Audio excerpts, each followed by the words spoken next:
dari rumah masing-masing untuk melaksanakan perintah Allah sholat subuh berjamaah. Ya, dalam suasana dingin kayak gini hujannya berat ya Pak ya. Berat, orang malas ke rumah malas berangkat ke masjid. Tapi alhamdulillah orang istiqomah ini tidak ada masalah. Mudah-mudahan kita semua istiqomah, amin ya rabbal alamin.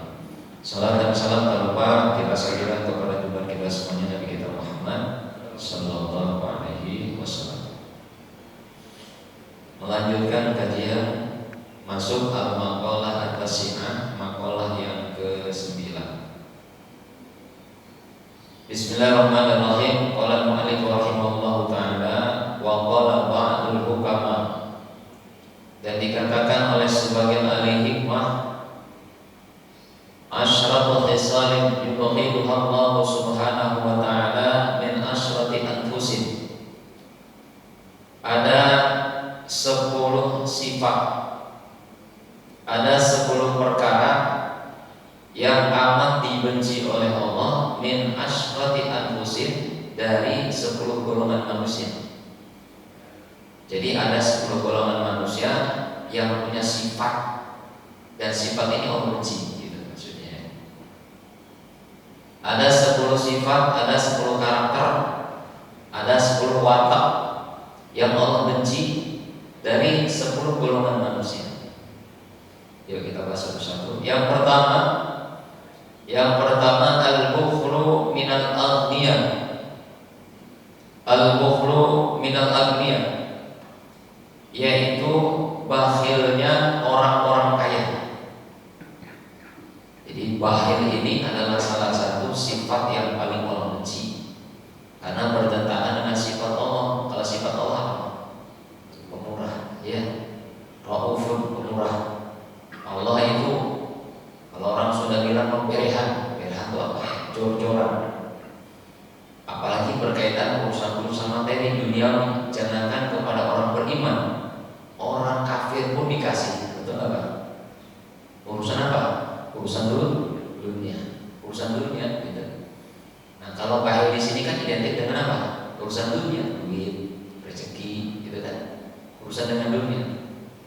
Nah, bakhil adalah sifat yang Allah benci, karena Allah gak senang dengan orang yang punya sifat bakhil. Kenapa Pak? Kenapa ya Pak?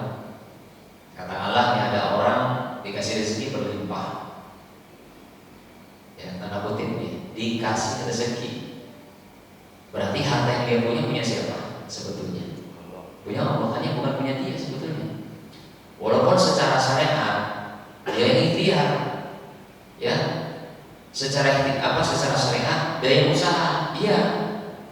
Tapi kalau bicara hakikat, tetap itu adalah titipan dari Allah. Sebab kalau ngomong usaha, ikhtiar, entah itu jadi pedagang, entah itu kerja di kantor, banyak juga yang nggak kaya-kaya, betul kan?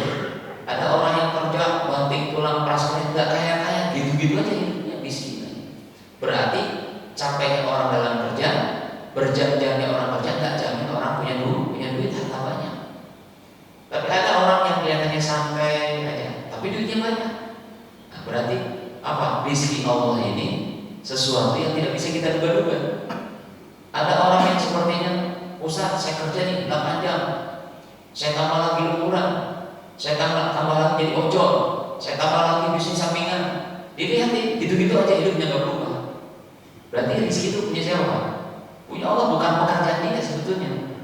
Jadi kalau ada orang kaya berlimpah harta, kemudian dititipin harta oleh Allah, dia punya ini, punya itu. Nah, ketika harta tidak dipegang sama dia, sebetulnya Allah perintahkan apa kepada orang kaya? Wa anfiqu mimma razaqnakum. Berbagilah, bersedekahlah, berdermalah, berinfaklah, kan begitu kata Allah. Mimma razaqnakum, dari apa yang telah kami rizkikan kepadamu. Jadi bahasanya begitu. Apa yang kami sudah anugerahkan kepadamu, keluarin kata Allah. Tapi ada sebagian orang yang ketika itu harta dipegang, dititipin sama Allah, dikekepin, ada yang duit. Ini yang bikin Allah marah dari situ. Sama kayak gini Pak, logikanya begini ya. Bapak punya duit, katakanlah Bapak mau keluarin zakat gitu, ya. Cuman karena keterbatasan waktu, akhirnya Bapak titipin. sama tetangga, Pak, maaf ya, saya nggak ada waktu, saya mau pulang kampung. Ini saya punya zakat mal nih, tolong ini duit sekitar ada 10 juta, tolong bagiin ya sama fakir miskin, anak yatim yang di kampung. Oh siap-siap, begitu katanya. Dikasihlah ke dia tuh, ke tetangga kita. Padahal beli siapa kita kan, titipan zakat, dititipin ke tetangga. Dilalah, itu duit nggak dibagiin, dikakapin aja. Pulang kampung kita nanya lagi, Pak, kemarin gimana Pak? Oh, sayang Pak, mau sebagiin orang. Kira-kira yang punya duit marah nggak? Kira-kira gitu lah logikanya. Ya. Makanya sifat bahil minal agniya, bahilnya orang-orang kaya termasuk sifat yang Allah benci. Kenapa? Karena orang kaya adalah orang yang diamanatin harta oleh Allah. Ya, kalau bicara hakikat manusia itu nggak ada yang kaya, demi Allah nggak ada yang kaya, miskin semua. Kalaupun ada yang kaya, kayanya titipan daripada Allah, titipan. Manusia miskin nggak punya apa-apa. Ada yang dititipin harta banyak, ada yang dititipin harta sedang, ada yang dititipin harta sedikit, ada yang nggak dititipin sama sekali. Itu manusia. Nah, ketika Allah dititipin harta kepada orang kaya, di situ ngumpul duit itu, sebetulnya ini wasilah aja Allah membagikan itu rezeki kepada orang sekitar. Gak mungkin begini Pak. Ada anak yatim, ada fakir miskin, ada kaum duafa tinggal di satu kampung, di mana mereka kelaparan, di mana mereka kesusahan, gak bisa makan berhari-hari. Gak mungkin Allah datangkan dari geruduk-geruduk dari langit duit gitu, atau keramas gitu ya, atau lagi makanan, kan kaget, gak logik gitu. Maka Allah kirimkan ini rezeki wasilahnya kepada siapa? Orang kaya nih Pak, titipinnya ini dari saya, ini kata Allah, tolong bagi ke tetangga. Itu pesannya Allah begitu. Makanya kalimatnya wa anfiqu mimma razaqnakum, sedekahin, infakin, kata Allah begitu. Rezeki yang sudah aku kasih kepadamu, kata Allah. Makanya ketika ada orang yang nitipin harta mulai dikekepin, bahil itu artinya dikekepin Pak kalau bahasa saya. Ya, dipegangin aja, sayang ah. Nah, inilah yang bisa mendatangkan murka Allah. Itu sederhana ya. Jadi jawabannya sederhana banget karena secara logika begitu. Duit titipan Allah yang mesti dibagiin malah dipegang, nggak mau dikeluarin, padahal itu titipan Allah. Itu yang pertama. Jadi sifat yang paling Allah benci al-bukhlu minal agniya, yaitu bahilnya orang-orang kaya. Cuman kalau kita bicara bahil, sebetulnya bukan harta aja. Kalau agniya artinya orang kaya, berarti identik dengan materi. Ya, jadi kalau al-bukhlu minal agniya, bahilnya orang-orang kaya, ini identik dengan materi. Punya uang kamu infak, punya harta kamu sedekah, ini materi. Nah, kalau bicara secara umum, bahil itu bukan hanya materi aja. Bahil waktu ada juga, betul nggak Pak? Bahil tenaga, bahil pikiran, bahil ilmu, banyak. Kan ada tipe orang yang bahil waktu kepada Allah. Apa contohnya? Contohnya begini. Waktu sama titipan Allah juga sebagaimana harta. Ketika Allah ngasih waktu kepada kita, ngasih waktu nih 24 jam dalam sehari. 24 jam. 24 jam berarti sekian menit ya. Kemudian Allah meminta kita untuk meluangkan waktu ini untuk ibadah. Ya ibadi tafarraq li ibadati. Wahai hambaku, luangkan waktu untuk ibadah kepada Allah dalam hadis kursi. Maka ada panggilan adzan. Allahu akbar, Allahu akbar. Orang ini lagi meeting contohnya nih. Lagi meeting Pak. Pokoknya lagi urusan meeting, kayak urusan pekerjaan, pokoknya lagi ada urusan ya. Tiba-tiba Allah manggil.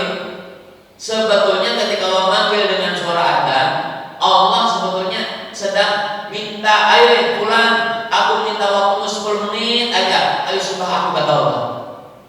Tapi banyak orang yang bayar waktu. Apa dia bilang? Sorry Allah, saya lagi meeting, ntar aja ya. Gitu, banyak kira-kira. Ini namanya bahir. Waktu sama Allah pelit. Padahal itu waktu punya siapa? Allah juga. Harta pelit, waktu pelit. Ilmu juga sama. Ilmu juga titipan daripada Allah. Namun bodoh, otak kita kosong, Pak. Ya.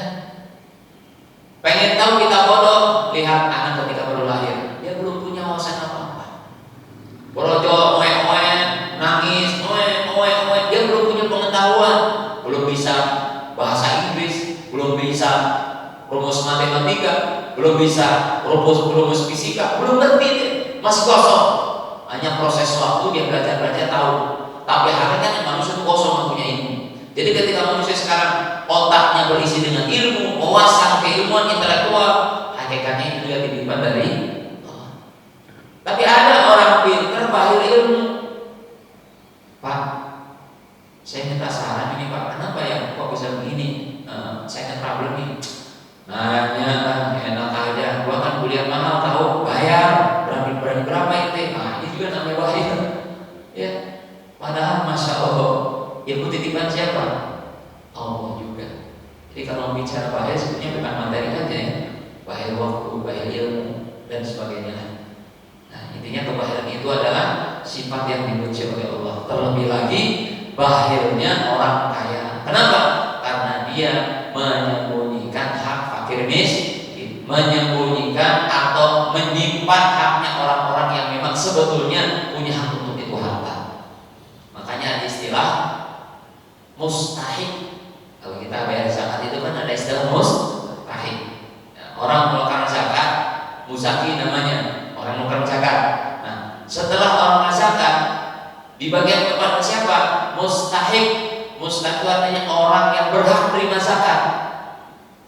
Nah, orang-orang kaya itu adalah orang yang dititipin harta, bahwasanya di sekitar dia banyak mustahik. Siapa mereka? Banyak. Orang-orang fakir miskin, kaum duafa, anak yatim dan sebagainya.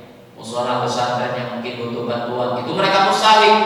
Nah, ketika orang dititipin harta tidak dikeluarkan haknya, inilah sifat al-bukhlu minal aghnia yang dibenci oleh Allah, sifat bahir. Ya, semoga dijauhkan kita sifat bahir namanya Rabbal alamin. Kalau di sini dikatakan dalam keterangan katanya al-bukhlu wa sifatul insaniyah wa isbatu 'adatil hayawaniyah. Ya. Itu bertentangannya sifat-sifat insaniah dan tetapnya kebiasaan hewaniah. Jadi bisa dikatakan kata bahari ini sifat hewaniah, Pak. Ini kata kitab ya, Umam Biswa. Makanya kalau ada orang yang punya sifat akhir hampir seperti hewan. Alhamdulillah. Yang pertama, lalu yang kedua, apa sifat yang Allah benci? Al-kibru minal fuqara. Yang kedua, al-kibru minal fuqara, sombongnya orang-orang fakir. Wah, ini dengarnya aja ketawa kita ya, Pak ya. Sombongnya orang-orang fakir. Udah fakir sombong lagi. Ya, kalau orang kaya sombong pantas enggak, Pak? Agak pantas ya, walaupun jelek gitu. Orang kaya petantang petenteng, jelek, Pak. Kita nggak suka. Lebih enak lagi ada orang miskin petantang. Udah miskin, belagu kalau bahasa kitanya.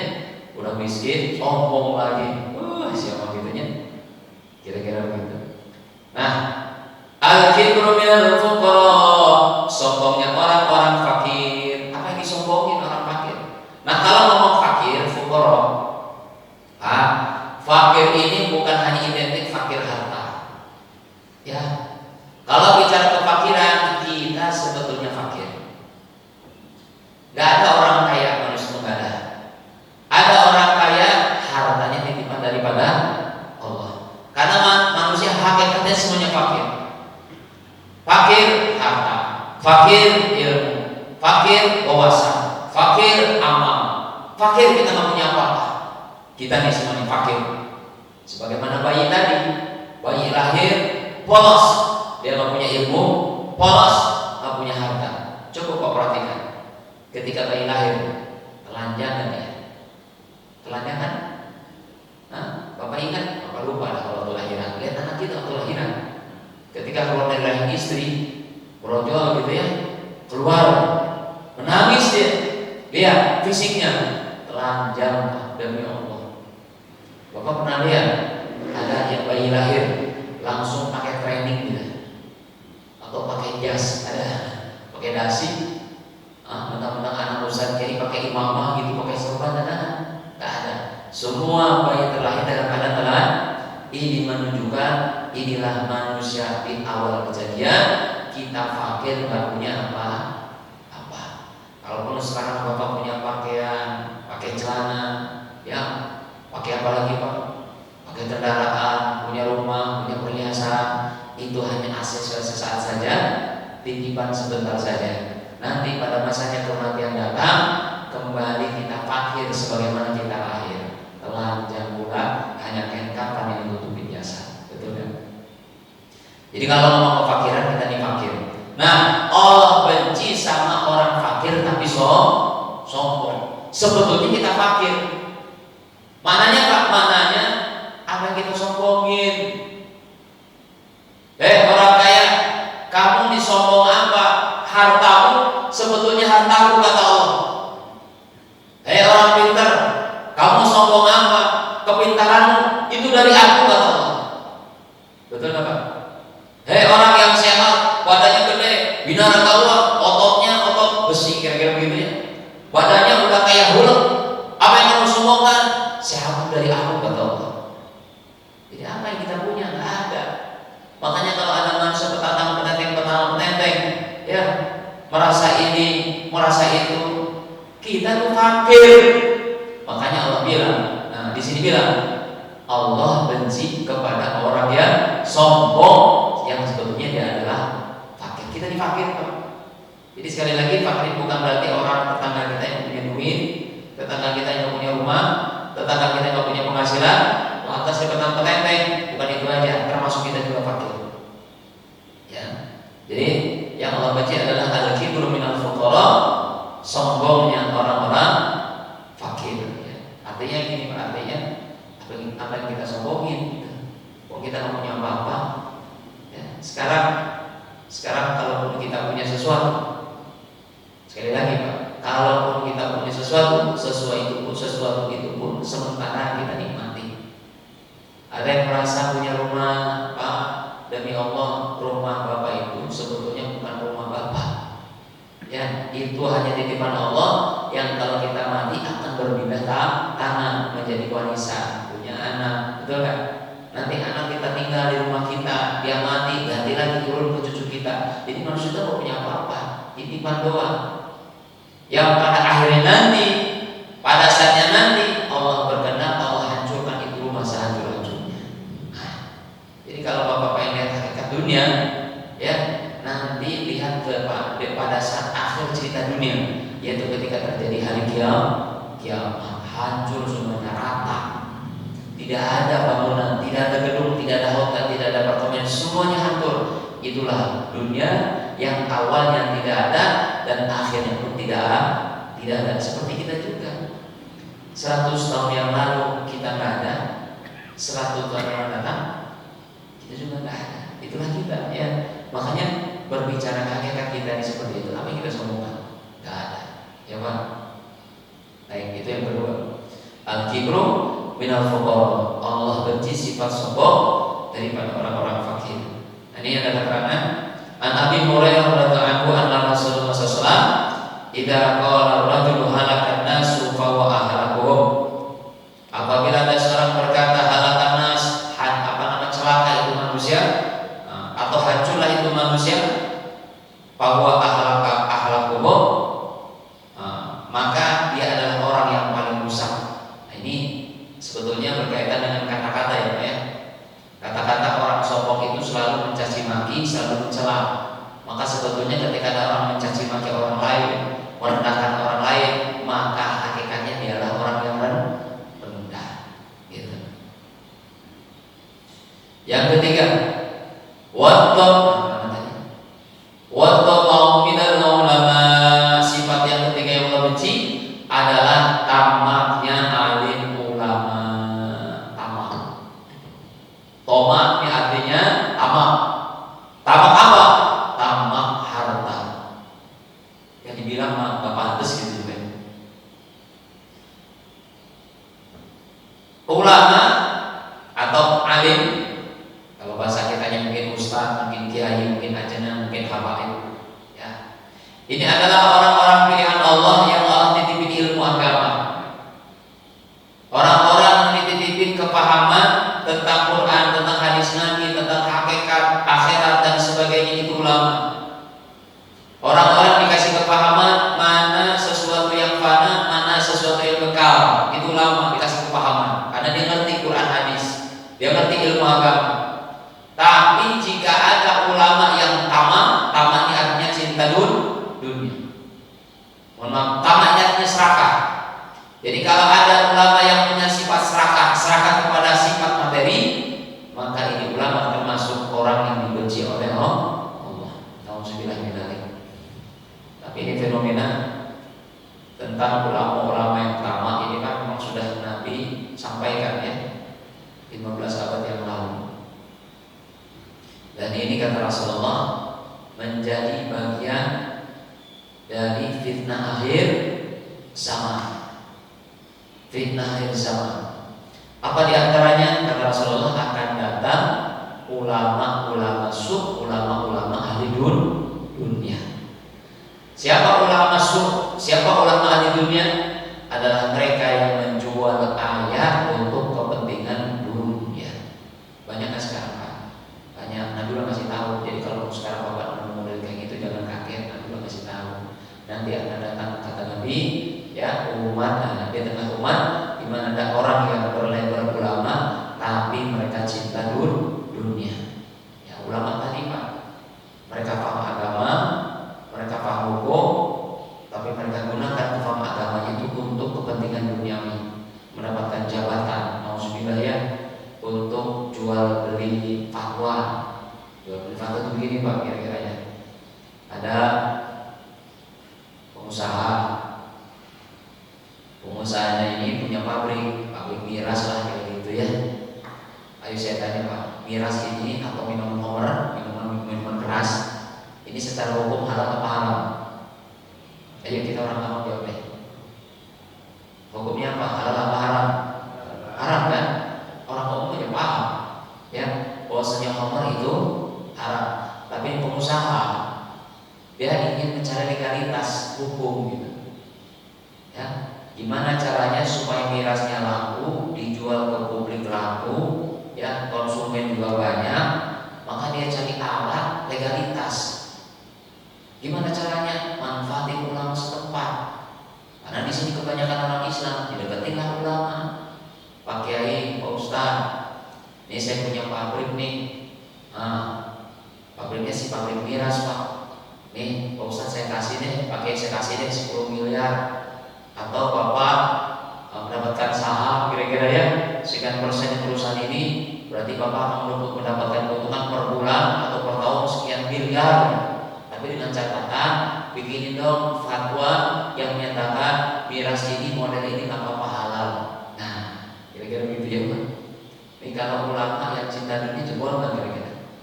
Ditawarin miliaran, dijadikan pemegang saham gitu, jebol nggak imannya Pak? Jebol, betul ya?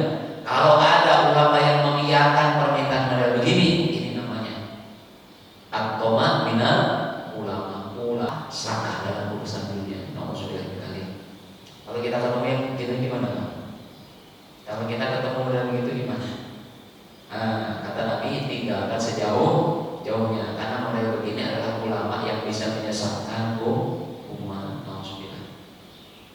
Ya betul kata Nabi juga dalam hadis yang mengatakan akan datang nanti ulama-ulama yang membingungkan. Membingungkan gimana? Iya. Kemarin dia bilang ini haram.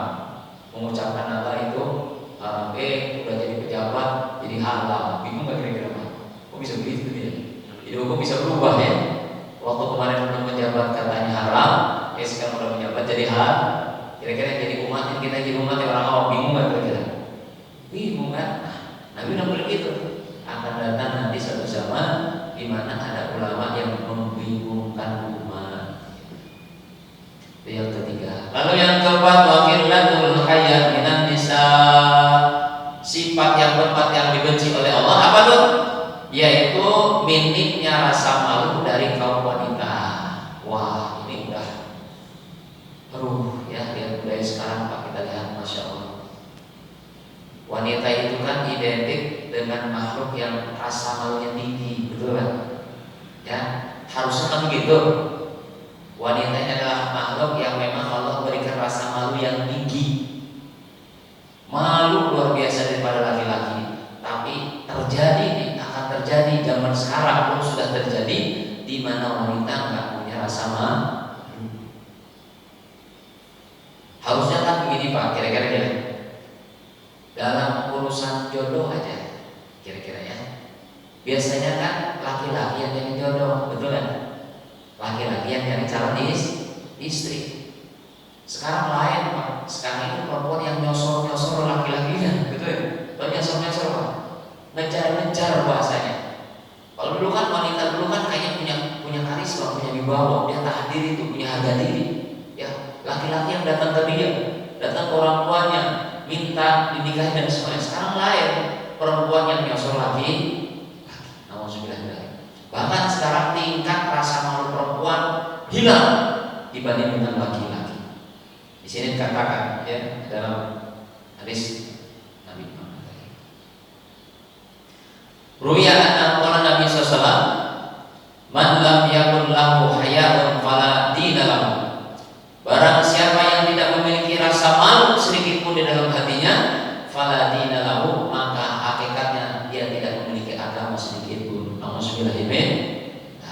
Jadi orang yang tidak punya rasa malu dalam hatinya, hakikatnya dia tidak punya agama.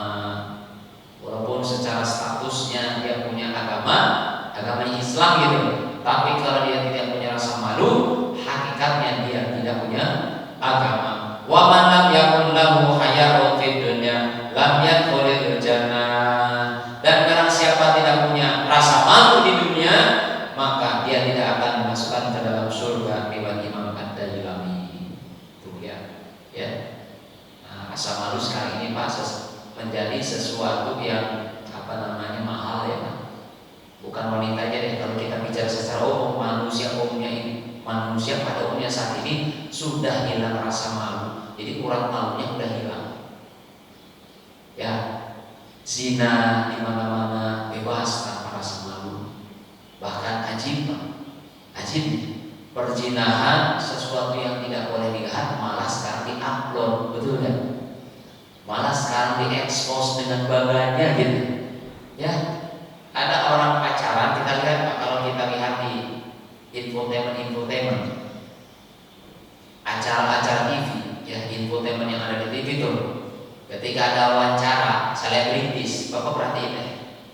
Sebetulnya kita sedang dipertontonkan perzinahan, yang mana orang itu mempertontonkan tanpa rasa malu. Contohnya apa? Selebritis, dia punya cewek, maka ceweknya dipeluk sama dia, diwawancara sama presenter. Wah, kalian ini udah berapa lama pacaran? Oh, kami pacaran sudah 5 tahun. Bangganya mengatakan pacaran 5 tahun sambil pegang-pegang kadang kecupan nih kan anak pipi. Ini kan sebetulnya mempertontonkan apa? Perzinahan. Tapi udah hilang rasa malu, biasa aja deh. Bahkan saya pernah melihat ya, ada satu selebritis yang nggak usah sebutin namanya, mungkin Bapak tahu juga ya, yang dengan bangganya dia tinggal satu atap, di laki perempuan, satu atap, bahkan punya anak 3 tanpa ikatan pernikahan. Bangga betul gitu orang. Padahal bisa boleh apa tidak? Kan nggak boleh. Tapi dia bangga, ya menceritakan tentang sepertinya keharmonisan lah. Oh, kami tidak menikah, tapi kami nggak ada masalah, dia bilang begitu. Ini kan mempertontonkan perzinahan, tapi tanpa rasa malu. Sekarang terjadi begitu. Belum sisi lain, narkoba, alhamdulillah ya Pak ya, sudah viral lah, ada hasil umum udah viral Pak. Penegak hukum malah pesta narkoba di kantornya, ada nggak Pak? Kan ramai ya Pak ya, viral ya. Ini bukan rahasia nih, orang pada tahu. Sekarang zaman medsos, nggak ada bisa tersembunyi, cuma ketahuan. Penegak hukum malah pesta narkoba di mana? Di kantor polisi, kan lucu. Kenapa? bukan salah polisinya, hilangnya rasa malu. Banyak polisi-polisi baik, cuman karena ada orang oknum yang hilang rasa malu, malah pestanya di mana? Bukan di hotel, di kantornya, karena sudah hilang rasa malu. Contoh, para koruptor, lihat para koruptor, ketika mereka tertangkap basah OTK oleh KPK, ya, kemudian digiring ke kantor KPK, kemudian ditersangkakan, dijadikan tersangka, keluar dari ruang KPK. Lihat, ketika ditanya wartawan, mukanya sumringah, malah dada-dada begini dia. Kan gila, betul kan? Udah korupsi, udah salah, tersangka, mukanya sumringah begini. Ini pertanda udah hilang rasa malu. Betul kan ya? Ini zaman sekarang begini. Udah hancur betul. Dari segi moralitas hancur semuanya. Dari sisi ekonomi, udah kita lihat sekarang ekonomi carut marutnya Pak. Banyak mafia di mana-mana. Dari segi politik carut marut. Dari segi pendidikan pun sama, lihat pendidikan kita. Alhamdulillah ya Pak. Lu kadang-kadang saya didik, kita didik dunia pesantren. Dunia pesantren itu diajarkan adab, etika, betul ya? Etika diajarkan. Salah satu etika diajarkan di pesantren adalah bagaimana seorang murid memuliakan gurunya. Itu salah satunya. Tapi sekarang kita lihat anak-anak sekarang, banyak anak murid sombong sama gurunya, banyak kan? Banyak. Belum lama kita dengar kan? Ada murid yang membunuh gurunya, ada. Dan ironisnya lagi, kadang-kadang mohon maaf nih, banyak guru yang sepertinya hilang di bawah di depan anak-anaknya. Banyak saya dapetin sekilas dari anak-anak kadang-kadang di apaan tuh? Ada guru SD main TikTok sama anak murid yang joget-joget. Saya bilang ini di bawahnya kemana nih guru? Main TikTok di kelas sama anak-anaknya. Hilang nggak di bawahnya kan? Kayak contoh kayak gini lah. Jadi udah pakai jilbab, goyang-goyang lagi, terus goyang sama anak muridnya, sudah hilang rasa malu. Jadi semua sisi kita sudah prihatin ya Pak ya. Kenapa? Karena hilangnya rasa malu. Makanya di sini katakan kata Rasulullah, siapa orang yang sudah hilang rasa malu, hakikatnya dia tidak punya agama. Dan siapa orang yang tidak punya rasa malu di dunia, maka dia tidak akan masuk dalam surga. Riwayat Imam Ad-Darimi. Satu lagi Pak, biar pas ini ya. Nah, jadi 1, 2, 3, 4, 5, satu lagi. Wa hubbud dunya minasyuyuh. Sifat yang dibenci oleh Allah adalah hubbud dunya minasyuyuh, kecintaan dunia orang yang sudah tua. Orang tua tapi masih gila dunia. Saya ulangi. Udah sepuh, udah pikun, uban udah putih di mana-mana, badan udah bungkuk, mulai batuk-batuk, penyakit komplikasi, tapi masih sibuk urusan dunia. Cek sunah harus terek mati, masih sibuk dengan duit. Badan udah dekat sama tanah, masih sibuk dengan dunia. Padahal ya, nih karakter tubuh kita ini adalah isyarat. Mungkin sekarang Bapak bahasa Arab sudah jak-jak, nanti jak-jak, wow gagah, ya masih sigap, kencang. Tapi lambat laun kalau umur kita nambah, sudah mulai 40 tahun, mulai ngeluh nggak ya? Mulai ngeluh ya? Asam urat, mulai encok, kolesterol, ya, mulai kena diabetes, apalagi kira-kira? Apalagi? Ini gara-gara umur apalagi tuh? Mata sudah mulai rapuh, ingatan sudah mulai berkurang. Itu kan sebetulnya perubahan struktur tubuh kita. Apa? Isyarat daripada Allah. Apa maknanya? Apa syarat? Manusia, ente udah tua, udah dekat sama mati, gitu mas. Masa-masa muda kamu oke, berprestasi, berkreasi, berinovasi, cari duit silahkan. Tapi itu duit simpen, tabung buat kamu masa tua, bekal untuk akhirat, kan begitu. Jadi ketika kita sudah tua, sibukkan dengan ibadah karena sudah dekat dengan yang lahat. Idealnya begitu. Nah, yang dibenci Allah, masa udah habis-habisan cari duit, udah tua masih sibuk cari duit. Padahal sebetulnya masa tua itu saya bilang tadi, kalau ibarat waktu kan, manusia itu kan terbagi menjadi 3 waktu. Ada pagi, ada siang, ada sore. Ketika pagi hari kita masih kecil. Ketika siang hari kita sibuk bekerja karena dewasa. Ketika sore hari, tahu sore hari sudah mulai buram tuh, udah nggak terang lagi. Semuanya sudah mulai buram nih, badan sudah mulai apa? Rigid, mata sudah mulai rabun, ingatan kita sudah mulai berkurang. Itu masa-masa sore tuh. Sore adalah masa menjelang waktu malam. Malam itu disebut dengan kematian. Itu maksudnya. Hari ini kita sedang sore hari, Pak, menjelang malam. Ayo siapin buat apa nanti malam? Apa kita siapin? Lampu. Persiapan malam nih, supaya nanti malam kita nggak kegelapan. Siapin lampunya. Udah siapin belum? Nah, hari ini banyak orang sibuk kerja, tidak mempersiapkan masa yang akan datang, yaitu kematian. Jadi gitu. Jadi waktu kita cuma 3 sore. Sore ini adalah timing, detik-detik akhir mempersiapkan diri sebelum masuk waktu malam. Malam adalah kematian. Jadi apa nih sore hari kita buat? Ya persiapan menjelang kita malam hari. Paham ya Pak?